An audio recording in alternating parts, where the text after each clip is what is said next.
The answer is no. Clearly, we have what we call the already not yet, the both and, that Christ is reigning and he's defeated death and conquered sin, yet sin and death still remain because, as we discussed throughout our study of the book of Revelation, it's God's justice, it's God's mercy, granting them time to repentance while God's people faithfully go out and proclaim the gospel. So that's why we have this already not yet, but we clearly have the new creation's already begun. 2 Corinthians and Galatians, this language of new creation. Yet the new creation is not here in totality. Whether that has anything to do with the devil being bound or not, I don't think works for this reason.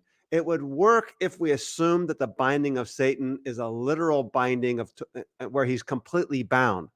But what we discussed last week and what I presented last week was, if Satan's bound in Mark 3, and I'll get back to that in a minute, that doesn't mean he's completely bound in all aspects, because as you go through the gospel stories, Jesus says to Peter, "Get behind me, Satan," after that binding of Satan.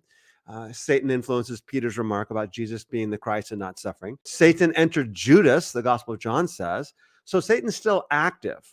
That doesn't mean that the point of the binding of Satan would be, the argument of the amillennialist camp would be, the binding of Satan is so that he will not deceive the nations any longer. That's what 20 verse 3 says. But it's not a complete, total binding where he can't do anything at all.